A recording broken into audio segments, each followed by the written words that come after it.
Ini adalah Asus ZenBook 14X OLED. Dari namanya aja udah membawa embel-embel OLED yang bikin gua tertarik banget. Kenapa? Karena yang namanya layar OLED emang nggak pernah ngecewain, dan bisa dibilang laptop ini adalah laptop kerja atau laptop kuliah yang powerful banget. Bodinya ringan, layarnya mantep, speknya juga terbilang tinggi.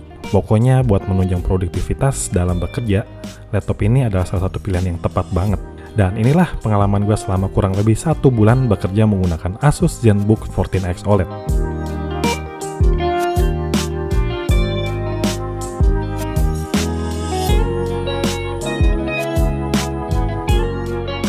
Selayaknya laptop kerja, desain ZenBook 14X OLED ini memang dirancang sesimpel mungkin. Ringan dan dimensinya juga nggak gede-gede banget. Jadi gampang banget kalau mau dibawa kemana-mana. Buat gue yang work from anywhere alias kerja di mana aja, yang kadang suka kerja di cafe lah, di coworking space lah, emang bikin nyaman banget buat dibawa-bawa. Buat gue pribadi yang kerjanya nggak jauh dari ngedesain, layar OLED-nya ini ngebantu banget, karena kecerahan dan warna yang dihasilkannya jauh lebih nyata. Beda banget pastinya sama layar IPS yang warnanya itu kelihatan kurang hidup. Pokoknya berasalah bedanya kalau kita yang terbiasa dengan layar IPS, terus pindah ke layar OLED, pastinya ngerasain banget bedanya. Apalagi layar 14 inch-nya ini didukung dengan resolusi yang tinggi, yaitu 2.8K. Ketajaman layarnya ini udah cukup bikin puas. Apalagi kalau buat nonton video, atau nonton film di Netflix yang udah mendukung resolusi tinggi. Bakal bikin betah nonton pokoknya. Dan yang seru adalah refresh rate-nya bukan 60Hz, tapi udah 90Hz. Jadi gerakan kursor, scrolling, atau animasi programnya ini kelihatan lebih mulus. Bezel yang tipis membuat bentangan layarnya terlihat jauh lebih lebar, karena layarnya ini udah ada di bawah kacanya dan yang pasti bisa dibuka hanya menggunakan satu tangan aja, hingga 180 derajat. Dan satu lagi nih, yaitu kemampuan touchscreen-nya yang menambah nilai jual laptop ini. Ya, meskipun dalam pekerjaan gue sehari-hari, sebenarnya gue jarang banget pakai touchscreen-nya ini. Nggak lupa juga sama numpad-nya yang ada di touchpad untuk memudahkan kita kalau mau ngetik angka. Oh ya, satu lagi nih. Sekarang di tombol powernya ini udah terintegrasi sama sensor sidik jari, jadi bisa untuk quick login. Di samping kanan kita bakal nemuin satu port USB, jack audio, dan micro SD. Kemudian di sebelah kiri ada port HDMI dan 2 port USB-C yang juga digunakan untuk charging. Jadi untuk kebutuhan port udah terbilang lengkap lah ya, meskipun port USB-A-nya cuma ada satu. Terus di bagian bawah ada speaker stereo yang ditandem sama Harman Kardon. Kualitas suaranya untuk ukuran speaker laptop ya udah lumayan oke lah. Coba kalian denger aja sendiri ya.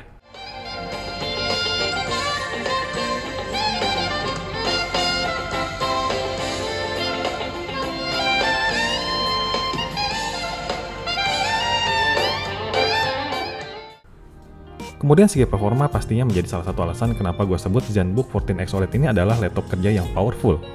Karena udah dibekali prosesor Intel 11 Gen Core i5, RAM 8GB, SSD 512GB, dan integrated GPU dari Intel Iris.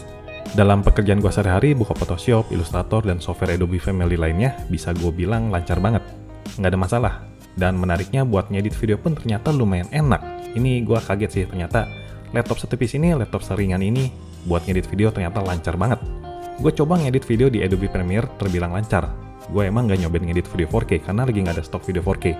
Jadi gue coba ngedit video Full HD dan overall laptop ini bisa ngangkat software ini dengan baik.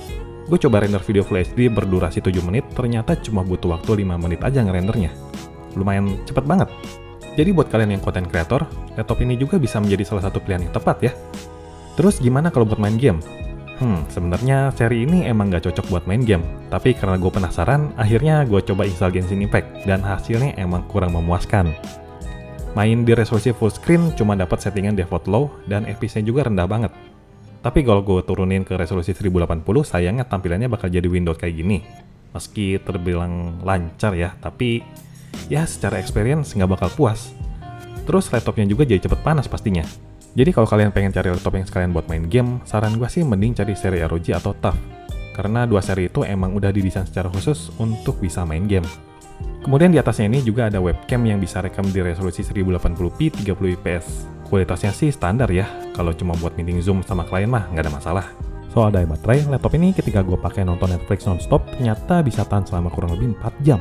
Kalau buat kerja, pemakaian normal malah bisa tahan 5-6 jam. Jadi itulah kenapa gue bilang laptop ini cocok banget buat gue yang suka kerja sambil nongkrong di cafe atau di mana aja. Jadi nggak harus takut baterai cepat lowbat. Di samping itu, charger laptop ini bentuknya compact banget. Nggak begitu besar, jadi nyaman buat dibawa kemana-mana. Untuk harganya, kalau kita lihat di website resmi Asus, varian yang gue punya ini dengan prosesor Core i5 dijual seharga 16 jutaan.